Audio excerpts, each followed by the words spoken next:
We have learned two right-hand rules related to magnetism. So let's call this one the first right-hand rule. It's related to an equation that solves for the force of a charge that is moving in a magnetic field.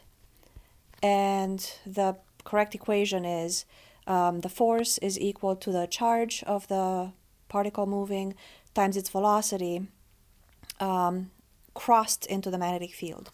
So really what this means is that the magnitude of the force is equal to the charge times the velocity times the magnetic field times the sine of the angle between the velocity and the magnetic field.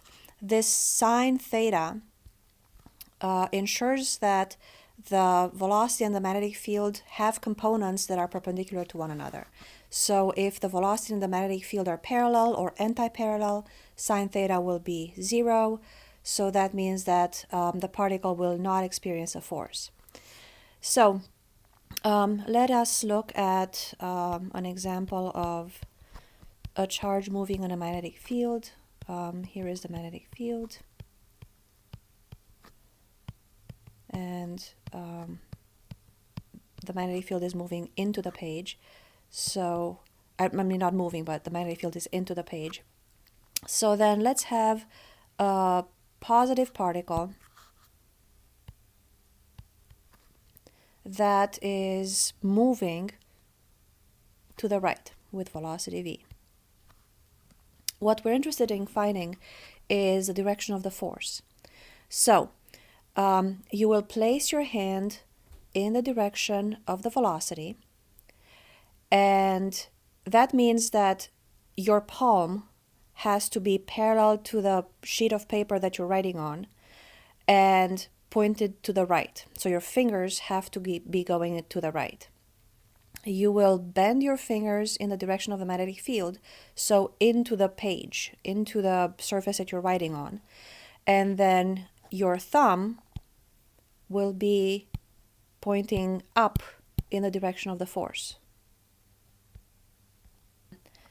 Let's repeat what I just said and try to do it along as I'm saying this. So place your hand in the direction of the velocity. That means that your fingers should be in the direction of the velocity. Then you'll have to bend your fingers in the direction of the magnetic field. So your hand still has to point in the direction of the velocity with your fingers in the direction of the velocity, but that also means that your palm has to face the paper, the surface that you're writing on. Then you bend your fingers in the direction of the magnetic field, so your fingers are going to be pointed into the surface, and when you stretch out your thumb, it will point up along the surface you're writing on. One common mistake I've seen students do is that they would look at the paper, at the problem written down on the piece of paper, but then imagine that they're looking at the board and they point their hand up somehow. So instead of having the palm of their hand facing the surface that they're writing on, they will hold it up with a palm away from them. And then the force is pointing up, and up, translating back to the piece of paper they're writing on, would be coming out of the paper. So always follow the drawing that you have in your notes in order to do the right-hand rule. Do not think about it as if it were written on the board. Okay? Let's do another example. So let's say that we have a magnetic field that's going up. And let's say that we have a positive particle moving, I don't know, to the left. So I guess I should write magnetic field over here. So we have magnetic field going up, velocity going to the left. So we want to know the direction of the force. We place our hand in the direction of the velocity. So the first thing that I would do is have my hand with the palm facing the paper that I'm writing on, and my fingers all the way going to the left.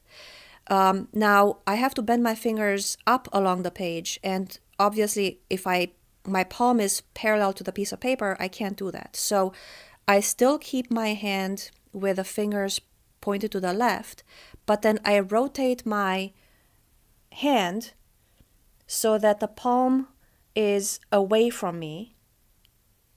In that way, I can bend my fingers up along the magnetic field. Then when I stretch out my thumb, it will point into the surface that I am writing on. So that means that the force is going to be into the surface.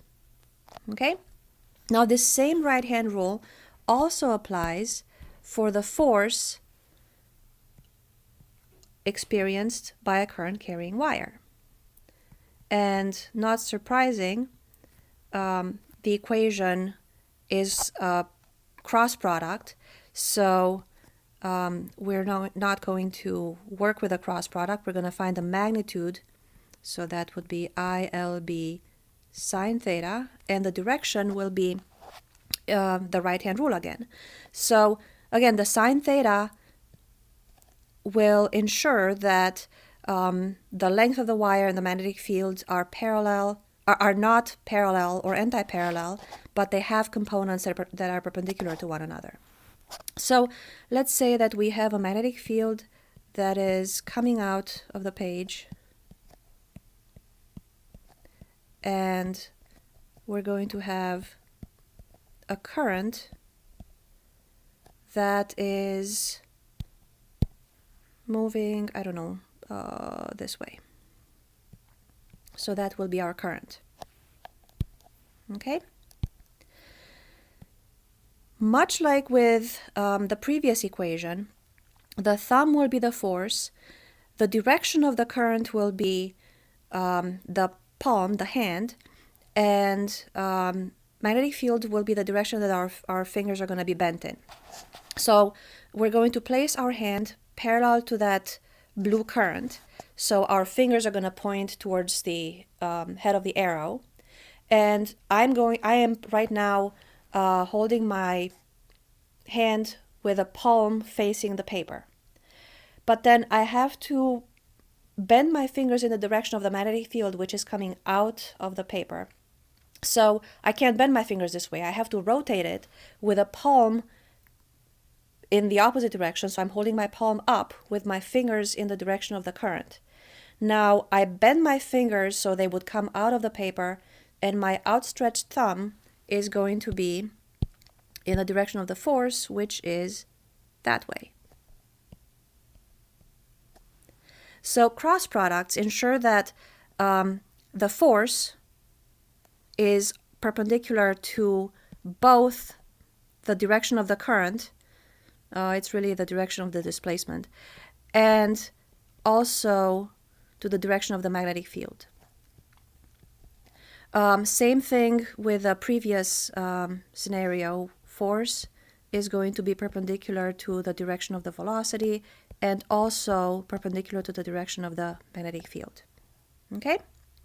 Now, one more thing to pay attention to is that if you're given a negative charge moving in a magnetic field, then you have to remember that you have the charge in the equation.